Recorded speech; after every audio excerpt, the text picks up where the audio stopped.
Good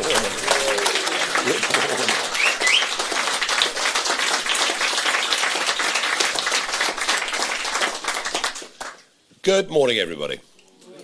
It is highly appropriate that we are here in Dover. I've been to Dover many times over the years, but in particular, in the spring of 2020, I came to Dover, went out into the English Channel, repeatedly filming the small dinghies crossing the English Channel. I asked a question: why are no mainstream media channels covering this subject? And I concluded that if you could cross the Channel with almost no chance of being deported, that you might as well put a sign on the White Cliffs of Dover saying, "Come on in, everybody welcome." And I predicted that there would be an invasion. Well, how dare I? Wash my mouth out with soap and water. But 195,000 people later, it is difficult to think that the word actually wasn't highly appropriate in every sense. I've even filmed people in the Channel on the 12-mile line throwing their iPhones and their passports into the English Channel so that they can't be traced. I've talked repeatedly about the national security threat that these people pose. But you know, above all, what really upsets the British public is the total sense of unfairness. And that applies not just to those whose families have lived for many generations in Britain. It also applies to many who've come in the course of the last 50 years, legally, gone through the process and moved on to settled status and British citizenship. And it is that sense of unfairness that has made this an issue where there is overwhelming public support for stopping the boats. But what do we get? We get failed Rwanda schemes. We get judges in Strasbourg stopping aeroplanes taking off. And actually, we've had every single Prime Minister since David Cameron saying very clearly, if you come into this country illegally, you will be removed. None of them have meant it. Most farcical of all, of course, is the current Prime Minister, Sir Keir Starmer, with his smash the gangs concept, which of course has been a total failure. And now under his premiership, more people across the Channel than under any other Prime Minister. So Zia Yusuf today, this is his first major outing as our shadow Home Secretary. We'll talk about that. But there is a deeper issue, and that is legal migration. Something that we had basically been living with throughout the late 40s, 50s, 60s, 70s, 80s, 90s, and all through that period of over half a century. Net migration into Britain averaged about 30,000 people a year. The Labour government decided to open the doors, all in the name of diversity. And the Conservatives, especially under Boris Johnson with the Boris wave, opened up the doors unconditionally in a way that no longer could the argument be made that immigration was good for the economy. Since Boris Johnson became Prime Minister, it is very clearly bad for the economy. And goodness knows what the long-term cost of the Boris wave is going to be. Some independent experts reckon it could be as high as £200 billion. And let's be clear, nobody in Britain has ever voted for a government that promised mass migration into our country. Nobody has ever been asked about this issue. And I thought Matthew Said in the Sunday Times yesterday summed up his trip to Gorton and Denton very, very well when he talked about balkanised Britain, meeting women in the market who had little or no understanding even of the English language, despite having lived in this country for a long time. So rather than diversity, actually what we've got in many of our towns and cities is division, deep inbuilt cultural division, and a growing sense amongst huge numbers of British people that something is going horribly wrong. Unless we are able to provide a proper democratic antidote to this, then I fear that we will see a rise of a really worrying, dangerous form of extreme right ethno-nationalism. And I think we're beginning, over the last couple of weeks already, to see some specimens of it. Nobody over the last quarter of a century has done more to defeat the genuine, intolerant, abhorrent, extreme far right than me. We did it with the British National Party and we'll do it with whoever else follows. But it's important we get a grip on this because there is no issue other than legal and illegal immigration that has broken the bond of trust between the voters and those that govern us more than this issue. And I have spoken out consistently on it for now nearly 25 years. But I repeat the point I made at the conference last week. This is no longer a one-man band. Not that it ever was with all you lovely people. And the biggest membership of any party in the country. But I will leave the rest of this debate and the solutions we're offering to Zia. Thank you.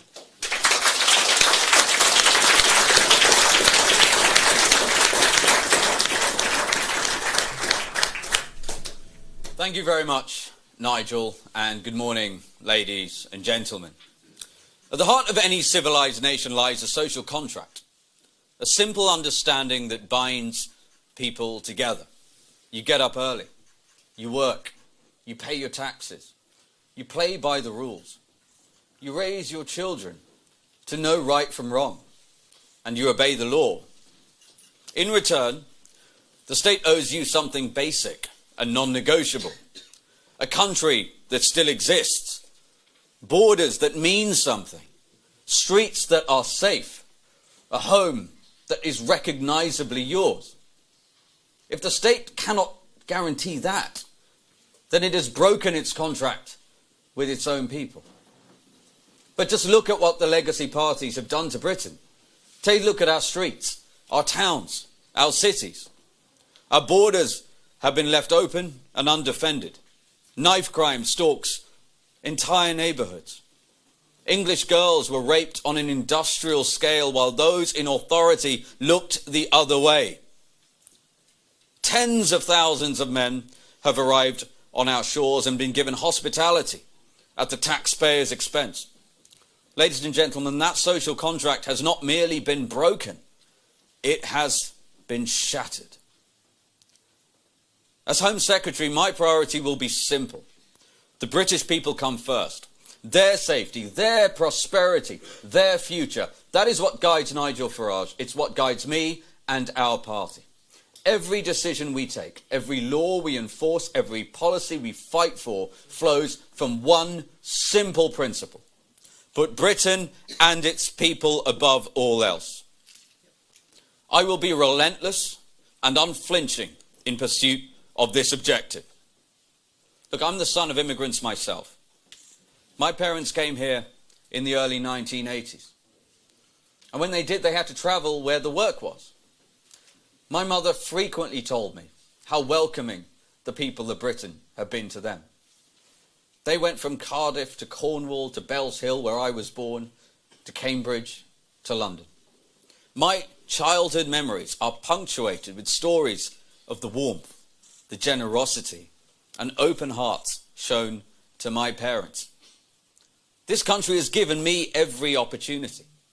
It gave me a tremendous education, the opportunity to start, build and sell a successful business. I'm eternally grateful. And that's why I'm in politics.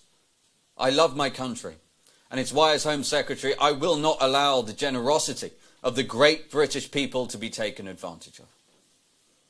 My parents have given decades of service to the NHS, so I know well the huge contribution migrants have made and can make to this country.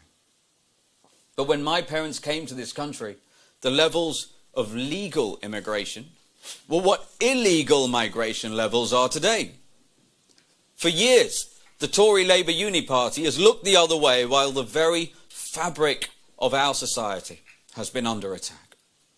We've been told to accept open borders, that a country that spends £60 billion a year on defence should stand powerless as men arrive in small boats day after day.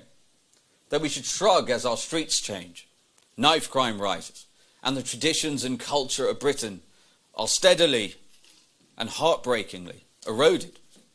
Well, I say to you today, those things are not inevitable. They are the deliberate choices of weak men and women who lack the courage, lack the spine, and lack the moral clarity to defend the country they were elected to serve. Well, here's the thing. I do not accept this. Nigel Farage does not accept this. You know what? The great British people do not accept this. And we will end it. The Tories promised in 4 consecutive manifestos to cut net migration. They said that they'd bring it down to the tens of thousands. They left office with that number at almost 1 million. In some, they imported 6 million net new people over their 14 years. And they left the country with fewer hospital beds and just 482 additional prison places. Is it any wonder the British people struggle to get a GP appointment? Why tens of thousands have to wait 24 hours or more for a bed in accident and emergency? Or why people feel so unsafe and criminals are released early? The population explosion has brought British public services to the brink of collapse. But ladies and gentlemen, this only scratches the surface of the Tory betrayal. Because we can't just look at stats. We must look at the human costs. We must look at the faces of the victims. We must look at the lives forever altered by a system that prizes the rights of foreign criminals over the safety and rights of the British people. Consider the heartbreaking case of a 12-year-old girl called Amy. Mohammed Ibrahim, a man who had no right to be in this country, a man who was driving while disqualified, struck little Amy in a devastating hit and run. He did not stop his car. He did not rush to her side. He didn't call for help. He left a 12-year-old girl dying under the wheels of his car, and he fled like a coward. Hours after that horrific crash, Amy's grief-stricken father had to make the decision that no parent should ever have to make. He had to give the order to turn off his own daughter's life support machine. You would think that the immediate consequence for the man who did this would be the heaviest sentence the law allows, followed by the immediate deportation from the United Kingdom. That's what any reasonable person would assume. Well, that's not what happened. The most senior judges of the Immigration and Asylum Tribunal stepped in. They looked at the case of a man who killed a British child, and they prevented her killer from being deported. They cited Article 8 of the European Convention on Human Rights. They cited his right to a family life. Following that ruling, Amy's father gave a statement to the BBC. And in my humble opinion, his words should be inscribed on the walls of the Home Office. You work hard, you play by the rules, you pay your taxes, and this is how you get treated. What does that say about politicians, our leaders, and the legal system? It's a joke. How can he say he's deprived of his right to a family life? The only person deprived of a family life is me. Amy was my only family. They are obsessed with the rights of others, from Pakistan, Afghanistan, and Iraq. Where are my human rights? Where indeed? Well, that was in the year 2010. 2010. The Conservative Party had just begun their 14 years in power. They promised to deal with this. In fact, David Cameron wrote personally to Amy's father to say that he would. And yet here we are. 15 years on, 15 years of betrayal. Since that terrible day, many more British citizens have been killed, have been raped, and they have been robbed by people who broke into this country illegally. The fact that the United Kingdom has still not even left the ECHR is to the eternal shame of the political class. Well, I promise you this. When Nigel Farage becomes our Prime Minister, gone will be the days when your rights are trampled in the service of foreign citizens. Never again will British people be second-class citizens in their own country.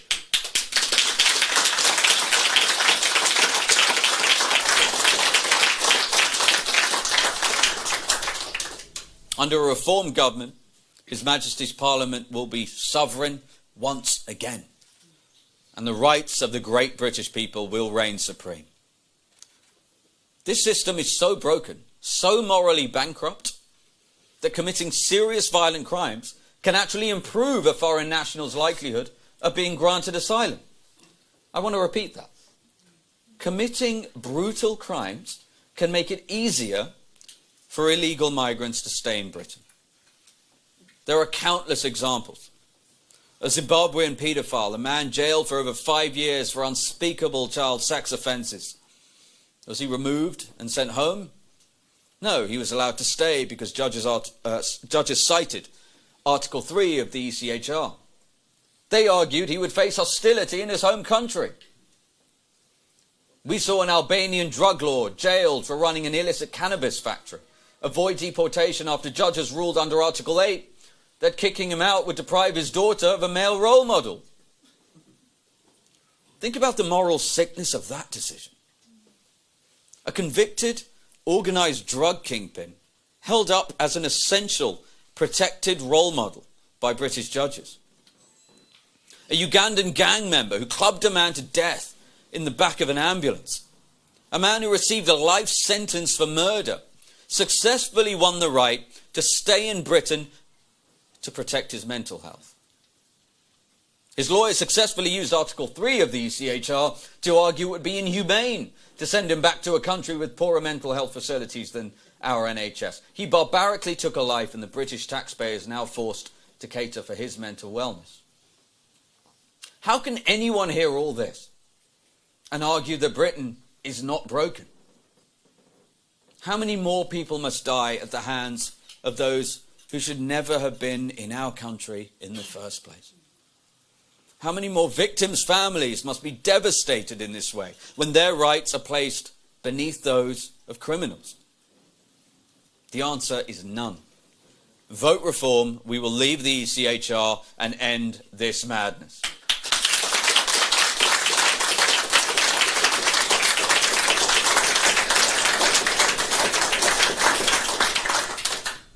And a reform government led by Nigel Farage will also confront the truth, plainly and without apology.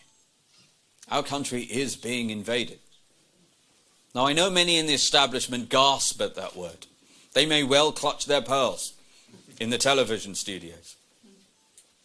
But the dictionary definition of invasion is an incursion by a large number of people in an unwanted way. Almost 200,000 people have broken into our country across the English Channel over the last 8 years. More than stormed the beaches of Normandy on D-Day. Make no mistake, as Home Secretary, I will end and indeed reverse this invasion. Because the patience of the British people is now exhausted.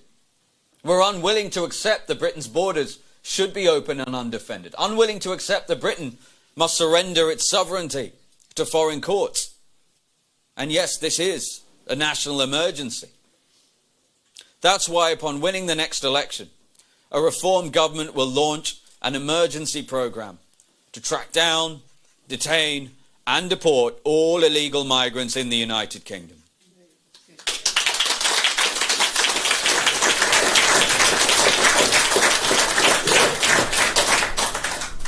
Operation Restoring Justice will be the most transformative policy of our lifetimes.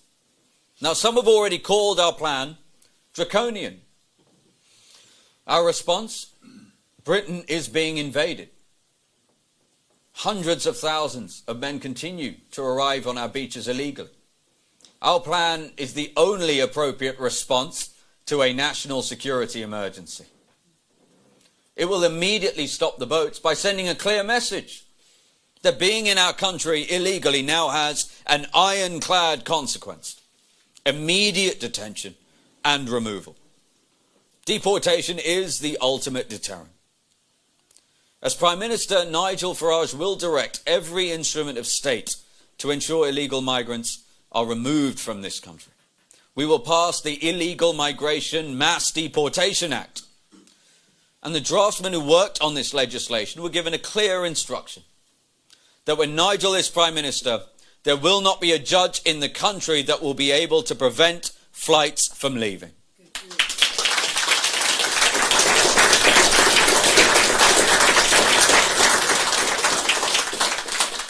We will leave the ECHR. We will create a legal obligation for the Home Secretary to deport all those in this country illegally and disapply all international treaties that are used to keep illegal migrants in this country. And we will pass a law that makes clear that if you come to this country illegally, you will never be granted asylum. End of story.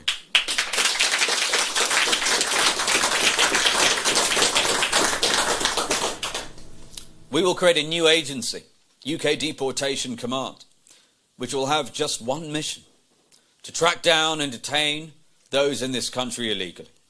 We will rapidly build detention capacity. No chance of bail, no chance of absconding. Detention will mean deportation.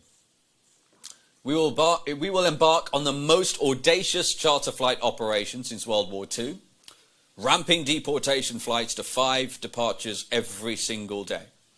And to guarantee success, His Majesty's Royal Air Force will keep a Voyager aircraft on standby as a hot spare. So even if a plane has mechanical issues, flights will not be stopped. Deportations will not be delayed. Return agreements will be secured. Countries of origin will take back their nationals. And ladies and gentlemen, if a country refuses, we will stop issuing visas to that country. And today I can announce that based on overstaying rates and illegal boat arrivals, we will freeze the issuance of visas for countries including Pakistan, Somalia, Eritrea, Syria, Afghanistan and Sudan. We will not consider lifting these bans until they comply and take back their citizens who are in our country illegally. Because borders are not simply lines drawn on a map. They define a country. They are the perimeter of our national economy, the boundaries of our security, and the guardians of our culture. And right now we are standing on the precipice of a fiscal disaster. A disaster that Boris Johnson, Priti Patel and the entire Tory party quietly slid under their chairs, hoping you wouldn't notice. It's a ticking time bomb that will cost the British taxpayer hundreds of billions of pounds unless it is diffused. It's become known as the Boris wave. You see, Boris Johnson threw open our borders and imported over 3 million migrants in 3 years. The vast majority from non-EU countries. And astonishingly, 2.9 million came in on non-work visas. They were allowed into this country against the wishes and without the consent of the British people. Many were about to be eligible for indefinite leave to remain. Many do not work and never will. The granting of ILR means they will gain lifetime access to our welfare state, a lifetime of living off the British taxpayer. This will cost hundreds of billions of pounds, and that's why the Boris wave must be averted. Make no mistake, a reform government will avert the Boris wave. Reform will do what's hard, but also what is necessary for national survival. We'll abolish indefinite leave to remain and replace it with a renewable 5-year work visa and dedicated spouse visa. Salary thresholds will be higher. There will be a proper test of English language proficiency. And I want to be clear because our opponents will try to twist our words. We're not here to separate British families. Spouses of British citizens will always have a dedicated, protected spousal visa available to them.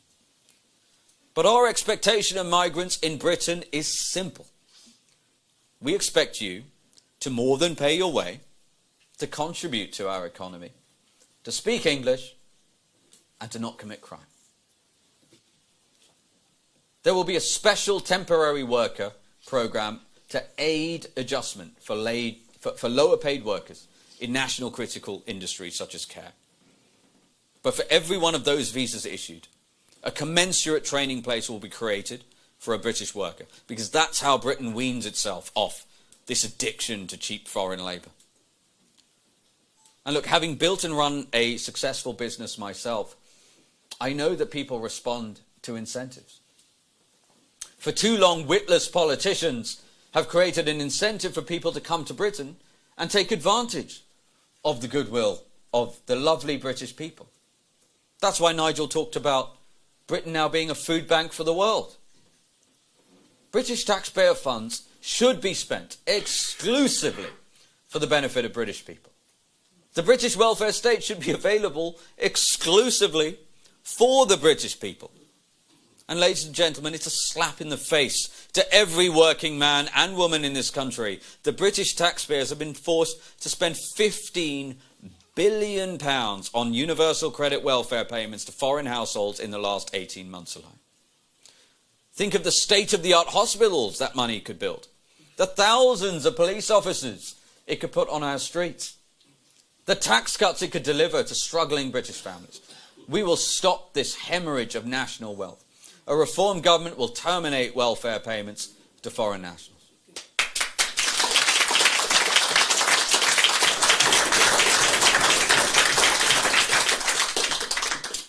But in our hearts, we know this is not just about economics. It's about the very soul and character of our nation. For centuries, Britain has proudly been a high-trust culture. British people looked out for their neighbours.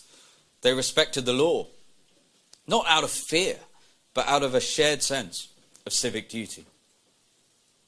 But as untold numbers of people from low-trust cultures with entirely different values have been imported into our country, that precious, fragile trust, it's breaking down. Look at the indignities we now have to face. The police have had to resort to pleading with illegal migrants to respect women in this country. Northamptonshire Police recently had to give a presentation to illegal migrants, who were sitting comfortably, by the way, in a taxpayer-funded hotel, having to explain to grown men that women have equal rights to men in Britain. The presentation implored the illegal migrants to only walk on the pavement and warned them that human rights exist in this country. This is all available online. They had to inform them that committing crimes might affect their asylum applications. Might affect their asylum application. The fact that this is deemed necessary is a national outrage. It tragically encapsulates the stupidity of allowing people into this country whose core values are fundamentally, and yes, sometimes violently, at odds with ours. Reform values the traditions that built this nation, and we will never apologize for our history. We will defend our culture, because a nation without a culture is not a nation at all. It's just an economic zone, a shopping mall with a flag waiting to be exploited. That's why we will protect the Christian heritage of Britain. We will end the incendiary practice of converting churches into mosques or places of worship for any other faith. I'm proud to announce that a reform government will immediately grant listed status to all churches and create a new statutory use category for Christian places of worship to ensure these historic pillars of our communities can never be converted into places of worship for any other faith.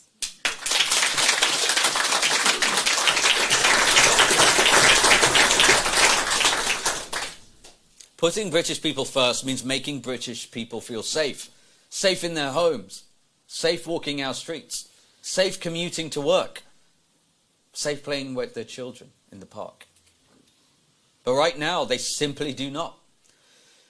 Ladies and gentlemen, last year, 4.5 million crimes were committed against victims in this country. 94% of them resulted in no charge. 4.2 million crimes were committed in Britain last year where the perpetrators were not even charged. Is it any wonder British people don't feel safe?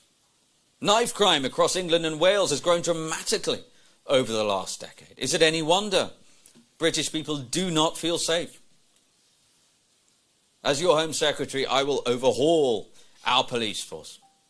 The police will be relieved of any work, any initiative, any mandate that does not directly detect crime, investigate crime, and arrest criminals.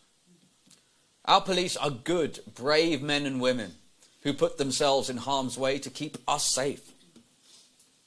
But they've been distracted and drowned in bureaucracy by a political class much more interested in looking virtuous than keeping British people safe.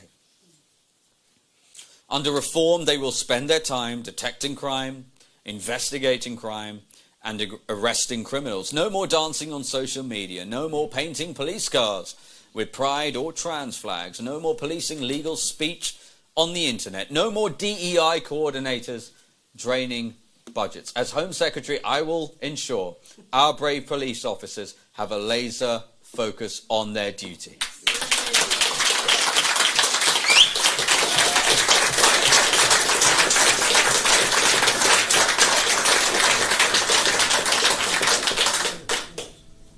You may ask what that means. I'll tell you what it means. It means that we will make sure police officers are recognised, rewarded and promoted solely for conducting thorough investigations and making arrests that lead to a charge and a conviction. We will set and drive a rigorous performance framework focused entirely on hard results. Because, by the way, we know that's what frontline officers want. It's why they joined the force in the first place. And it is exactly what the public desperately needs to feel safe again. We will get the knives off our streets by giving the police vastly expanded powers of stop and search, up to and including saturation in high crime areas. If you choose to carry a deadly weapon in Britain, you will be stopped, you will be searched, you will be arrested, and you will go to jail. Now, the Tories' record on prisons is one of catastrophic, frankly generational failure. The population explosion they inflicted on the British people means violent criminals are wandering the streets today because there's simply no place to put them. Judges are letting criminals walk free because our cells are full. And I want to give you a statistic that perfectly illustrates the staggering incompetence of the modern political class. In the years between 1842 and 1877, Victorian Britain, an era of horses, carts and candlelight, they opened 90 prisons and added 22,000 prison places, 32 of which remain operational today. In the 14 years of Conservative rule from 2010 to 24, an era of advanced engineering and hypersonic missiles, they oversaw net immigration of 6 million people, and they had managed to add 482 net new prison places. It's a betrayal on a scale that's frankly hard to comprehend. Reform will build prison capacity with great speed. We will use emergency powers and we will build the facilities we need, because a lack of prison places means nobody can feel safe. Finally, and perhaps most importantly, as Home Secretary, I will confront the real and growing threat of Islamist extremism that has been allowed to take root here in Britain. It's been tolerated for too long. Tolerated out of fear of being called names. It's a national scandal that Jewish people are being harassed on our streets and even on our public transport. As Home Secretary, I will not mince words. And I will not flinch in the face of progressive outrage. We won't make the same mistake as David Cameron, even when he had a report on his desk as Prime Minister, stating that the Muslim Brotherhood was deliberately incubating Hamas. He still failed to prescribe it. Well, as Home Secretary, I will immediately prescribe the Muslim Brotherhood and the Islamic Revolutionary Guard Corps as a terrorist organisation, along with any other organisation that promotes extremism in Britain.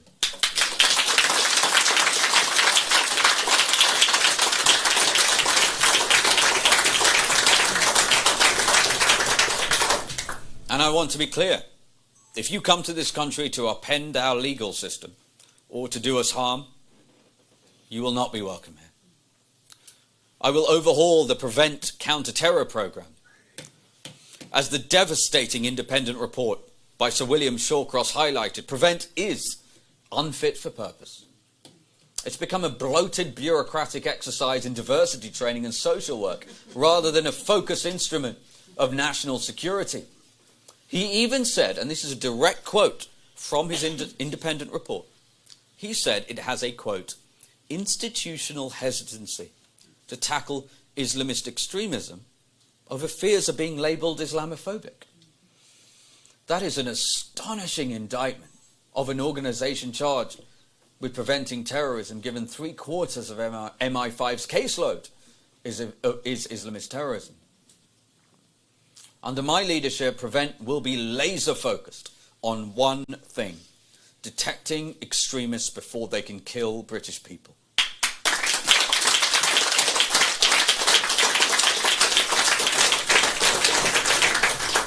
It will be focused on the actual threats to this country. As such, 3/4 of Prevent's resources will be deployed to identify and neutralise Islamist extremism in direct proportion to MI5's caseload. Now look, we've seen recently devastating, blood-curdling, tragic cases where known extremists were referred to Prevent multiple times by different authorities, and yet somehow they slipped through the fingers of the state and went on to commit horrific atrocities against the British people. Axel Rudakabana, the monster responsible for the horrific Southport attack in 2024, he was referred 3 times to Prevent. Take Khairi Saidallah, the terrorist who committed the brutal Forbury Garden stabbings in 2020, killing 3 men and seriously wounding 3 others. He had been referred to Prevent 4 times. Ladies and gentlemen, this cannot continue, and a reform government will ensure that it does not. So as Home Secretary, I will implement a new structure to zone in on corroborated threats. If anyone is referred to Prevent from 3 separate corroborating authorities, they will automatically be subject to a thorough physical search of their homes. When the police did search Rudakabana's home after the attack, the police found ricin, knives, and an Al-Qaeda manual. Had this common sense policy been in place at the time of the Rudakabana referrals, there's every chance that those beautiful, innocent girls would still be alive today. Ladies and gentlemen, the hour is late. The damage done to our great country by open borders and a succession of cowardly Tory and Labour governments is profound. The scars on our country are real. But I promise you, they are not irreversible. We can and will secure our borders and end the invasion. We will rebuild the high-trust society we once took for granted. We will take back our streets from the gangs and the prolific offenders.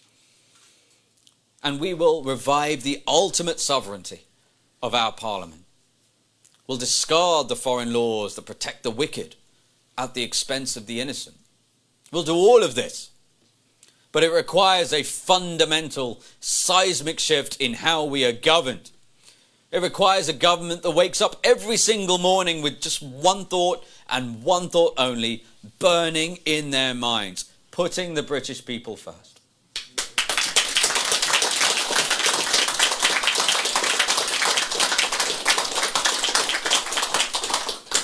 And so my promise is this: we will make you, the British people, feel safe.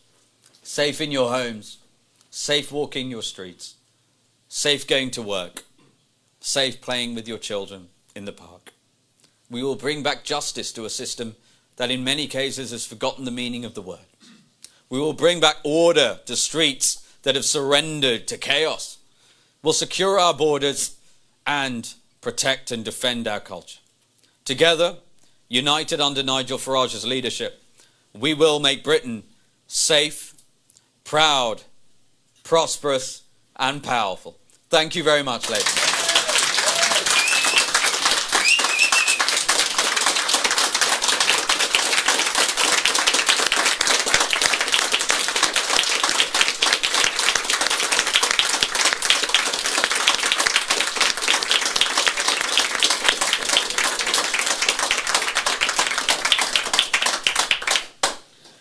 Zia, thank you very much indeed. I think the overwhelming common sense majority in this country want our borders protected, want safer streets, and I've no doubt that you'll be met with howls of indignation from those that have led us into this mess in the first place. Right, let us take our press questions. We have a large number, probably on a wide range of subjects, other than the one we discussed today. Let us begin with Catherine Forster from GB News. Thank you, Catherine Forster, GB News. You're making very big pledges. If you get a majority, how quickly would people see changes? Weeks, months, years? Because, of course, you're going to have to hire a lot of people, you're going to have to spend a lot of money. Most importantly, you're going to have to repeal and change a lot of laws. Thank you. It's a really good point. And I want to be crystal clear. Everything I just talked about, not only will it not be easy, it's going to be ridiculously hard. If it was easy, it would already have been done. But we've also not had political leadership. And I know this because I've spoken to former Tory ministers, some of whom are now in our party, thankfully, who will tell me that unless you have a Prime Minister who is willing to stand up for these things and fight for them tooth and nail, and unless you have cabinet colleagues who are also willing to fight for these things tooth and nail, and unless you have all of your legislation pretty much that you're going to need in your first year ready to go by the time of the general election, you basically stand no chance of success. And I actually take a different view to this idea that British people have this sense that Britain is completely changed overnight if reform wins. That's not what I hear when I talk to voters. What they want to see are people who are going to stand up for the things that are important to British people. And so, to answer your question directly, there are some things we can do very quickly. Serving notice that we're going to leave the ECHR, we can do that pretty much straight away. Yes, there's a notice period. Yes, there's a raft of legislation we're going to need to amend, and we'll be ready to do that in our first year. Danny Kruger's doing invaluable work in terms of our preparation for government. Why? Because we know we're going to face... Look, I hope everyone in the Home Office is going to want to work with me if we win. But that's not my expectation. I will be prepared. I'll be prepared for whatever they're going to throw at me. There, I'd have thought.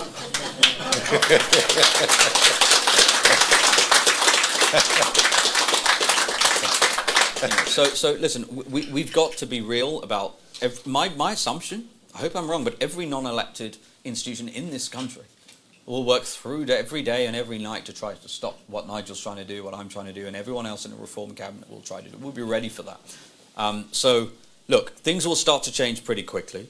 Will we be able to solve every problem that I've talked about in my speech today in our first year? Of course not.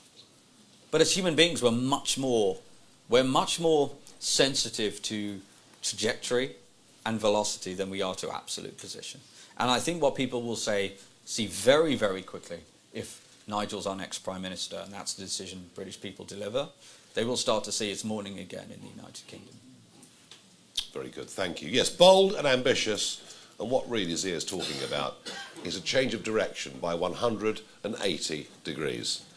And people saying something, but actually meaning it. Rather than telling the electorate, once every 4 or 5 years, what they think they want to hear. Moving on, Harry Farley, BBC News. Thank you, Mr Farage. Harry Farley from BBC News. Mr Yusuf, you spoke about the quite extensive measures that you want to take, UK Deportations Command, the Voyager on standby, and building thousands more spaces for detention. Can you explain how that would be paid for? I know your party have previously spoken about the savings that you think it would generate in the long run, but in the short term, there would be a cost. Can you explain how that would be paid for? And secondly, I was interested in your point about wanting to protect Britain's Christian heritage and preventing churches from being converted into places of worship for other faiths. Presumably, this isn't about having lots of empty, historic and expensive buildings. Presumably, you think Britain's cultural heritage would be better protected if people went to those churches. Yeah, so to go through those, in terms of how we'd pay for it, look, the good news about our mass deportation plan, you'd be hard-pressed to find something more valuable to the fiscal health of the United Kingdom than deporting people who are here illegally. The cost of...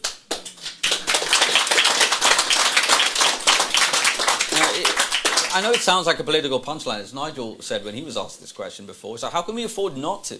The cost of just accommodation, a fraction of border forces cost, and some of the councils obligations with regards to illegal migrants and asylum seekers is already north of 7 billion quid a year. And that's before all of the other costs that are clearly inflicted on the British taxpayer that the government just hides. Which, by the way, is going to be great fun publishing all of those numbers in our first few weeks.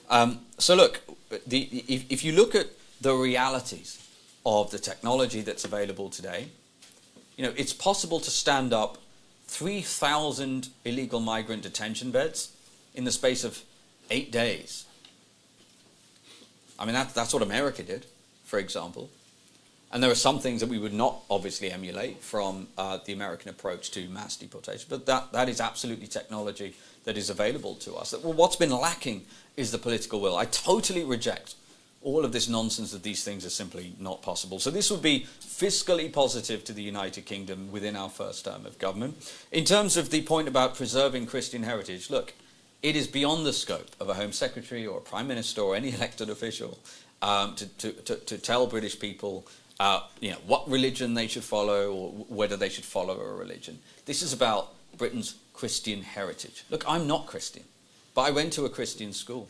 I can see that so much of what makes Britain such a great country is associated and, irrevocably derived from Britain's Christian heritage. And by the way, I think that's a very popular view. I hear that all the time from people. And so the idea that churches should be converted into mosque or any other place of worship, I think that's incendiary, and I think it cuts to the heart of what it means to protect our culture. So I'm not going to stand here and tell people, whether they should believe in God or which God they should believe in or go to church. I might have my own personal views, but ultimately as a legislator, we've got to focus on Britain's cultural heritage, because as I said in my speech, a country that doesn't have a culture is just an economic zone. Quite right. Yeah, and this isn't just about churches. Actually, you'll be hearing more of this from Suella Braverman. It is actually about teaching people as they grow up about the Judeo-Christian culture upon which everything in our civilization was built. Yeah. And so it starts at school and it goes through. I'm minded to say, mind you, more people might go to church had we had rather better archbishops of Canterbury.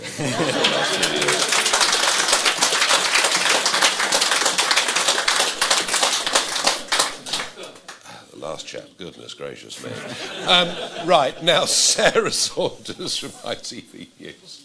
Sorry. Hello there, thank you. You've spoken about your plans for a deterrent quite clearly, but could I ask what measures and how far you would go for those boats that do continue to cross the channel?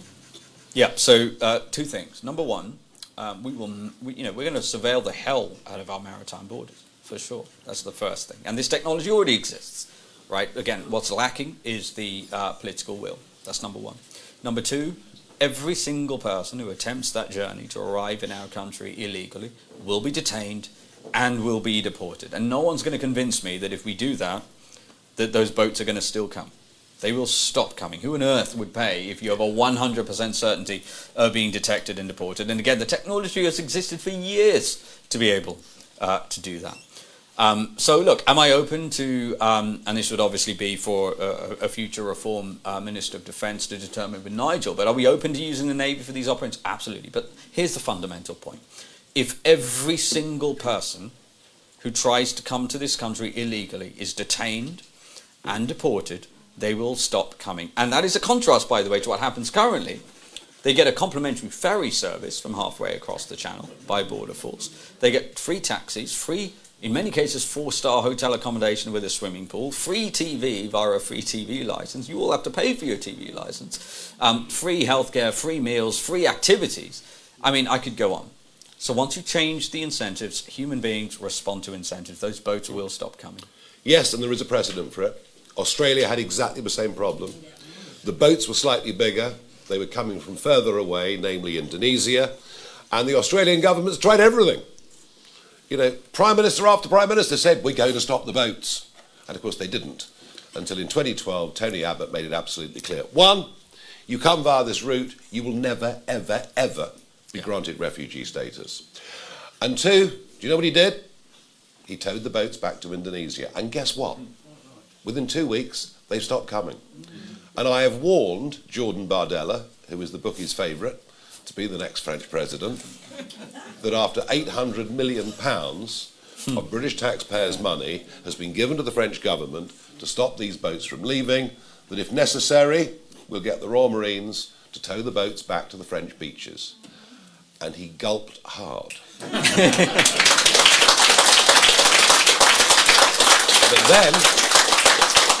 But then, later on that day, in an interview with the Daily Telegraph, said he accepted that situation, he accepted that is what we would do. Charles Hymas, Daily Telegraph. You talked about on knife crime about extending the powers of stop and search.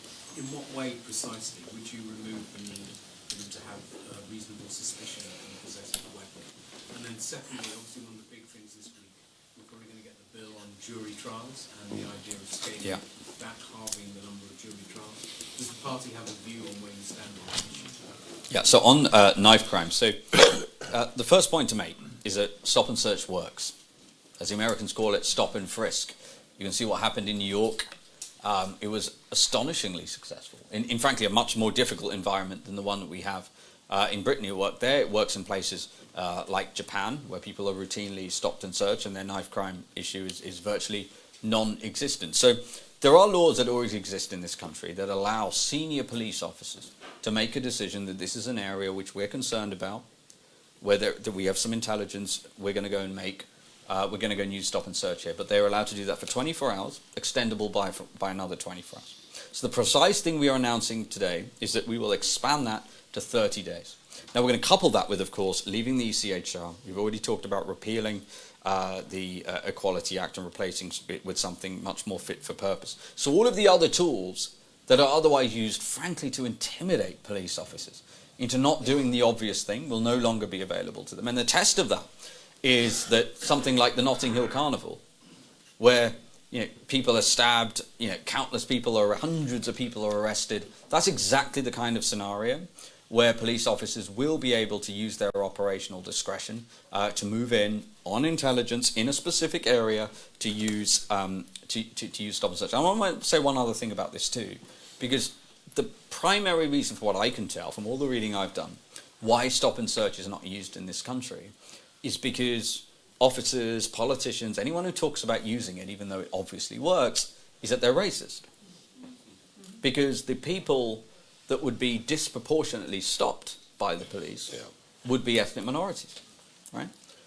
Frankly, that is true.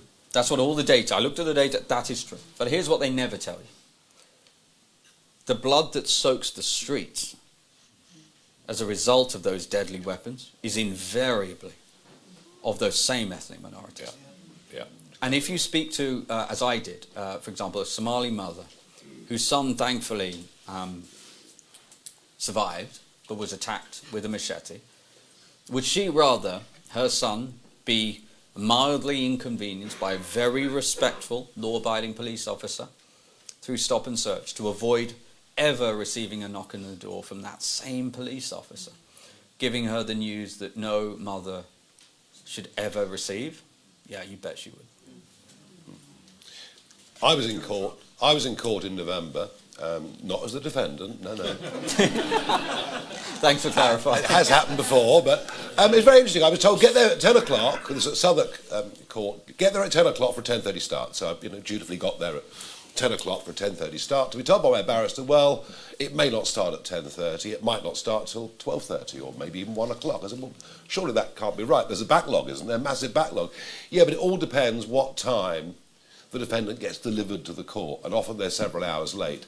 So I don't think abolishing something that served us pretty well for 800 years just because we haven't actually got these courts up and running. And frankly, if the backlog is that great, run them 24 hours a day. Give them Christmas Day off, perhaps. Let's get through the backlog that way, rather than surrendering ancient rights and liberties. And frankly, in Starmer's Britain, the idea of one of his mates as a judge making a decision on whether somebody in this room has said something on Facebook that they consider to be hate speech, and as a result of which they can get a judicial sentence, no thank you very much indeed.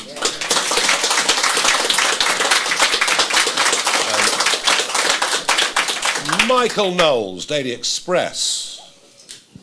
Big front page in the Express today. Thank you very much. Do the Royal Navy and Border Force have the legal protections that they need to be able to engage in pushbacks? Because there's a lot of concern on the French side about safety at sea legislation. Thank you. If you look at international law, I'm going to have a go at this one a bit, because I'm quite a seafarer, although I didn't quite make the journey the other day to the Chagos Islands that I wanted to. But I did get jolly close. Under the international law of the sea, what you do with people in distress is to take them back to the nearest, safest port. And frankly, if you're literally on the boundary line between here and Calais, we would have absolutely every right to take boats back to Calais, that being the nearest and safest place. So there's no difficulty with any of this. And funny enough, there was a boat the other week that left Zeebrugge with some illegal stowaways on board, and it got almost all the way to Harwich. They discovered the stowaways, and do you know what they did? They took them back to Zeebrugge. It's not actually that difficult. But you have to have the will, you have to have the resolve, and you have to remove the barriers to all of this. And I mean, nobody in this room, nobody in this party is going to tell you that the post-1945 settlement with the European Court of Human Rights wasn't done with the very best of intentions at the time, with a world that had been through the most horrendous place. But you know what? We're over three-quarters of a century on. It is now out of date, inappropriate, and through judicial activism, frankly, has lost its original sense of purpose. Zia, do you want to add to that? No, I mean, I completely agree. But the only thing I would add is, look, we're also going to repeal, we're going to leave the ECHR. We're going to derogate from a whole host of international treaties. We're going to repeal the Equality Act and replace it. We're going to repeal the Human Rights Act and replace it with something that is fit for purpose. All of these things, if you actually speak to people on operational duty, in our Navy, in our Army, in the police, they will tell you that these are the things that loom over them. And these are just ordinary men and women, brave people who are trying to do their job. So we're going to have their backs. We're going to sort the legislation out inside our first year. You'll hear a lot more about that too. But they're also going to hear it from, if we win, me as Home Secretary, Nigel as Prime Minister, we will have their backs. It's a very, very big programme. And to answer the question that was asked earlier, none of this can happen overnight. What the country wants to see is a change of direction and a genuine, honest resolve to deliver promises. And that's what really, really, I think, does matter. And it goes right back, really, to the early sentences that Zia uttered earlier on about the social contract between the governors and the governed. Martina Bett from The Sun. Thank you very much. You say you want to protect Britain's Christian heritage, and you mentioned schools as well. Italy protects its Christian heritage by keeping Islamic schools small and tightly regulated. Would you want Britain to adopt an Italian-style model? And quickly, on the burqa ban, at the weekend, Suella Braverman said that she would support one. Could you clarify what reform, if there is reform policy? Thank you. Yeah, so look, let me address the burqa one straight away, because that's probably where there's been a huge amount of misinformation, so I wanted to be clear about that. I personally support a ban on all face coverings in public. Right, so that's actually a piece of legislation that has multiple bonuses to it, because it's going to aid integration. It's also going to help people feel safe. That's what I talked about. You know, it's happened to me, I'm sure it's happened to a lot of you. If you're walking down a pavement and there's someone walking in the opposite direction to you at dusk, and they are wearing a hoodie and a balaclava, or worse actually, you know, there's things with just the eye, I don't know what those called, you generally cross the road. Right, so and in this era of massive, you know, we have the CCTV per capita in London would have a good shot up against any city in the world, and yet the people who are able to opt out of that surveillance, ridiculously, are the people who wear those face coverings. So I support that personally. We'll have more to say about that in terms of formal policy in due course. Yeah, face coverings worry me. I was at an event in Newcastle the other day, and a mob turned up. Not the people I was having lunch with, but the mob turned up in the street, and it was all really pretty ugly. And in the end, they got violent and started smashing windows and goodness knows what else, and they were all wearing face masks, Antifa face masks. And we've seen this pattern of behaviour again and again and again. Makes it difficult, virtually impossible, for the police to identify them, and I believe that is wrong. And you might have seen there was a murder, a political murder, in a street in Lyon that took place last week. I don't want us going down that road. I think face coverings in public are problematic for many, many reasons, not just religious ones. And on schools? Sorry? Islamic schools? Well, look, I mean, if a headmaster stood up and urged sixth formers to go out and commit violent acts, I suspect they would be arrested within 12 hours. Similarly, if a Church of England vicar, was to advocate violence or extremism, we would act immediately. There is clearly a concern what goes on within closed communities, within schools, or within churches of other faiths, and we would be negligent not to have an understanding of what that is. And that, I think, is what the Italians try to do and probably get right. Claire Ellicott, Daily Mail. Thank you. Mr. Yusuf, there's been no mention of the Rwanda plan today. Do you plan to revive that, and would you be happy to pay the £15 million that Rwanda has asked for?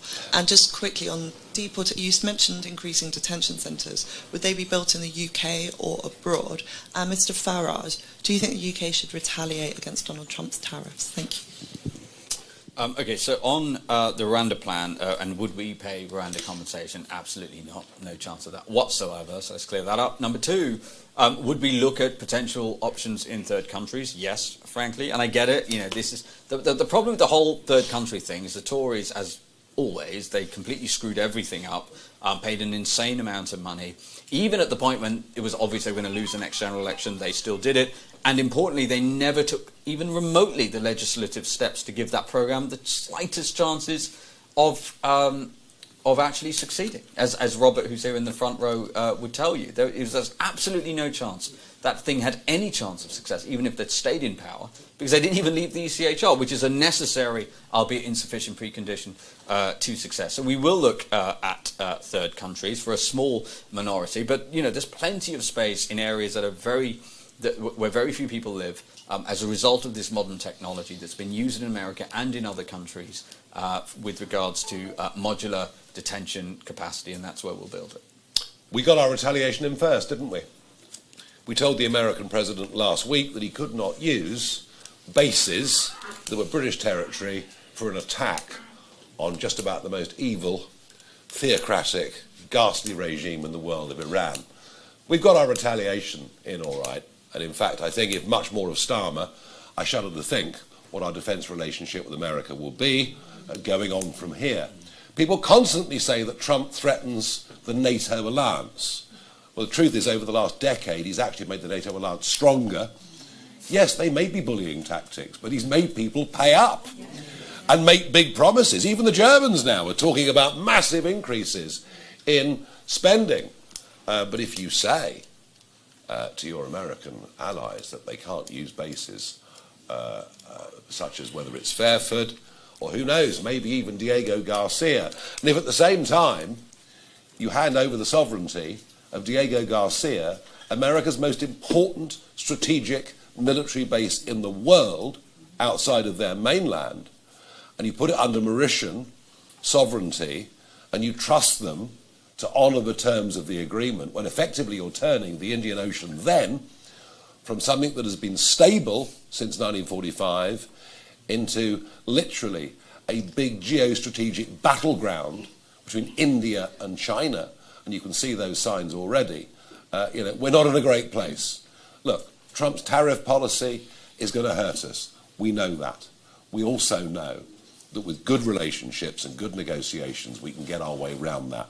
But I really genuinely worry. I genuinely worry, especially from a defence perspective, about what Starmer is doing to our relationship with the Americans. Because frankly, we may not like everything they say and do, but frankly, without them, we are currently defenceless.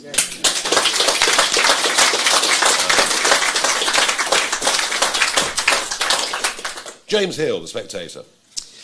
Zia, as Shadow Home Secretary, could you just set out reforms policy on two areas of law and order? The first, would you look at potentially reintroducing capital punishment? And the second, as a party with a kind of libertarian tradition, would you strengthen, liberalise or retain Britain's drug laws? Yeah, so On capital punishment, there's nothing on the agenda right now with regards to changes to that. You know, Nigel has made clear that is a matter of conscience for MPs. I personally agree with that. Nigel, I don't know your view on. Oh yeah, I mean, look, you know, I mean, I'm not.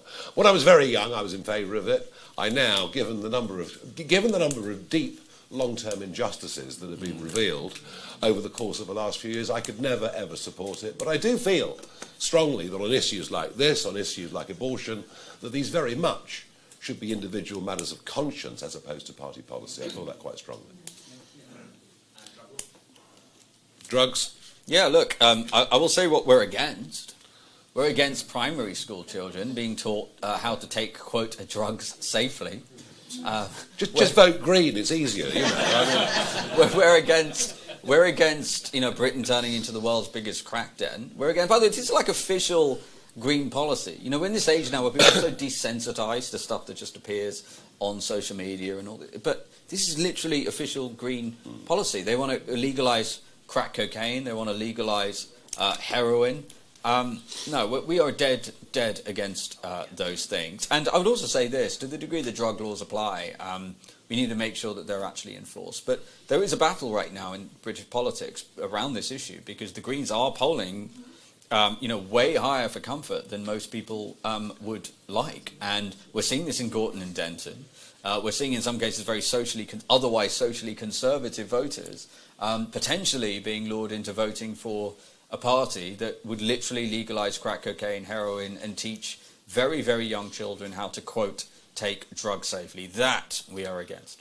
yeah, I mean, James, I've changed very few of my opinions over 30 years, but I mean, this is one area where I'm on the record going back a quarter of a century for saying that I would really love to know, you know, in Basel, in Portugal, where they decriminalised drugs, what actually is the effect of this? You know, has it cut crime? Has it led to fewer deaths? I've never ever found a proper answer to that question. So I've always kind of thought in my own mind that the war against drugs, which we've heard about from repeated Home Secretaries, was being lost year on year on year. But I have kind of changed my view a bit. I mean, I can see now that habitual use of what we call cannabis, and what we call cannabis actually is up to 20 times stronger than what, you know, the Beatles were taking back in the late 1960s. And I can actually see, and I bet there's almost every one of us in this room will have a friend in a family where a teenager has been psychologically altered by habitual use of a drug that they thought was soft and Class C and not dangerous. So I think my views on this have really hardened quite considerably. But look, you know, education, of course, is the key to all of these things. David Maddox, The Independent. Thank you very much. Mr. Yusuf, first of all, you mentioned Cardiff in your speech. You'll be aware it's one of a number of sanctuary cities in this country. And you'll also be aware that Labour and the Lib Dems in particular are likening your deportation command to ICE. Are you prepared to see showdowns in places like Cardiff and Sheffield, like we've seen in Minnesota, in America, if people resist your policies, if you're in power? And Mr. Farage, you mentioned how you've taken on the far right in British politics and how your party's taken on the far right. Should your by-election candidate in Gorton and Denton distanced himself more quickly from the endorsement from Tommy Robinson? So with regards to Cardiff, obviously look, Wales has this insane nation of sanctuary policy, which cuts to the heart of some of the themes of my speech, which is that, you know, the people who are citizens, who have paid their taxes their entire lives, who've grown up in this land, being subordinated, their rights being subordinated to foreign nationals, and not to foreshadow too much a Welsh manifesto that might come out. You may well make an educated guess about Reform's position on nation of sanctuary. I want to make the point, though, you know, I know it's very tempting and somewhat inevitable that people are going to make a comparison between, you know, what we're proposing, UK Deportation Command, and ICE in America. Look, I've spent a lot of time in America, and look, there are more firearms in America than humans. And there are many problems in this country, but thankfully, We don't have that problem. I don't envy anyone who has to do that job of law enforcement in America, where that is true. So many people, particularly criminals, are carrying firearms. So, this notion that we're going to have the same issues that have come sharply into focus internationally as a result of Trump's ICE program, it's just not true. Like, we would not expect UK Deportation Command to need to carry weapons. It's not going to be the case. But I also want to be clear that if you're in this country illegally, they will detect you, and they will detain you, and they'll deport you, right? So, policing is much more done through, I would say, consent in this country than it is in America, someone who's lived there. So I think we need to be nuanced about this. If your question is, are we going to have the kind of situation that we saw in Minnesota, in Britain, as a result of our deportation program? No. If your question is, do we have the resolve to stand up to progressive outrage against perfectly legitimate enforcement of the law in this country, then the answer is we will never flinch in the face of that. I'll be in Cardiff next Thursday.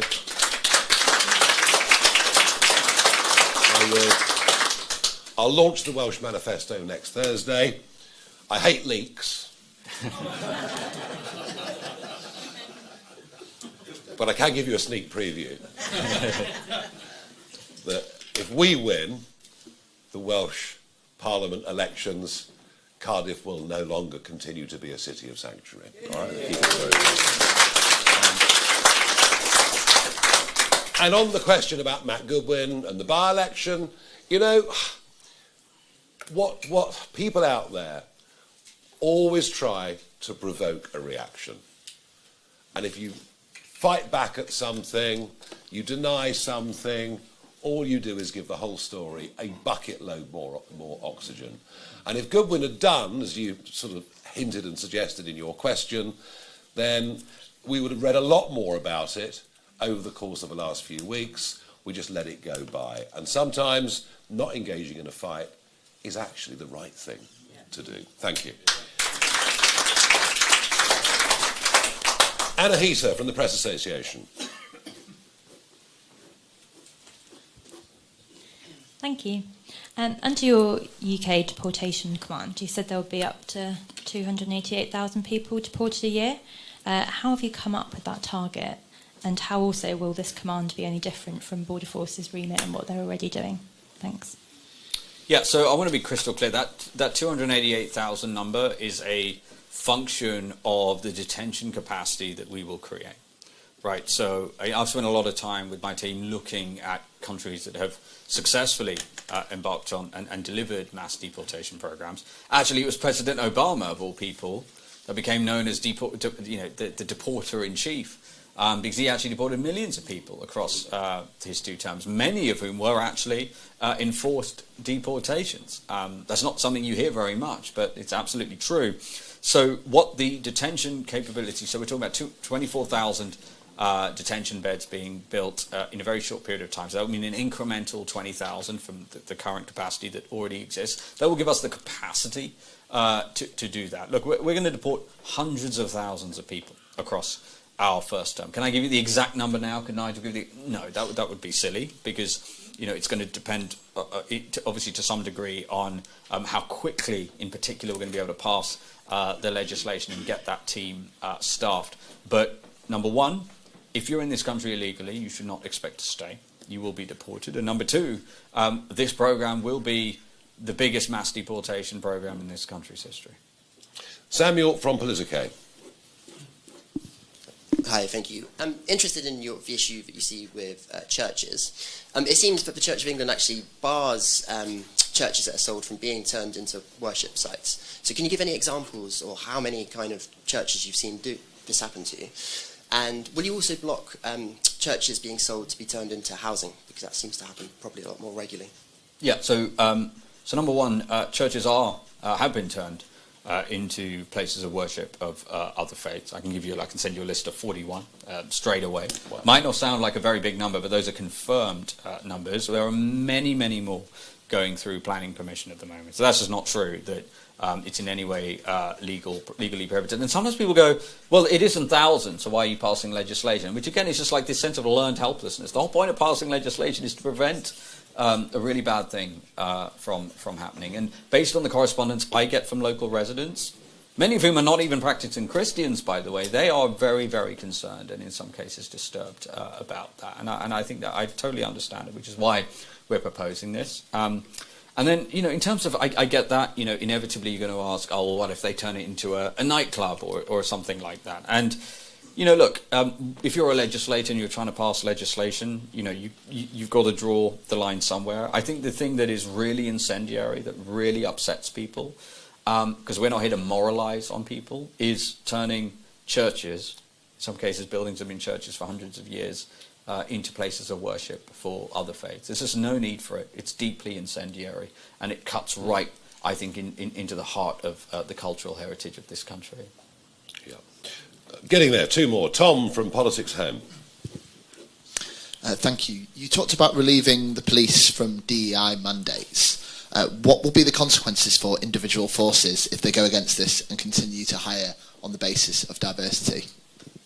Yeah, so that's a really interesting question, because people always go to what's a punishment going to be? And when I say people respond to incentives, there's two parts of an incentive, right? There's a carrot and the stick. And so much of what we see with regards to, again, I want to be really clear.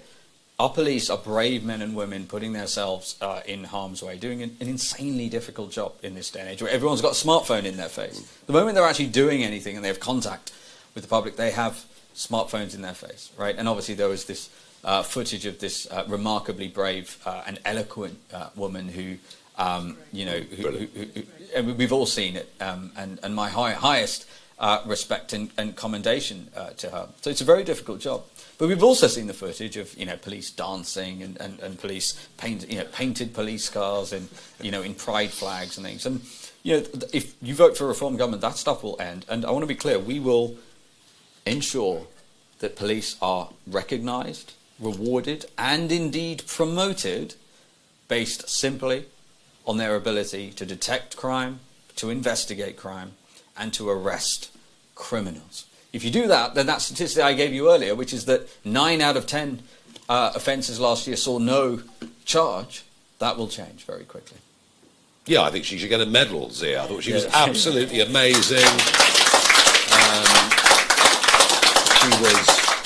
She was calm, she was rational.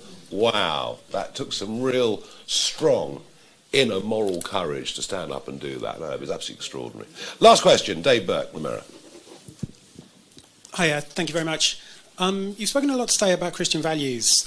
When Reform unveiled its deportation plans last year, the Archbishop of York, who at the time was the most senior Church of England bishop, described them as beneath us as a nation. The Bishop of Oxford wrote an open letter to Mr Farage saying what he heard no compassion in what he heard. Senior bishops have also called for the two-child benefits cap to be scrapped. Is it misleading, perhaps hypocritical,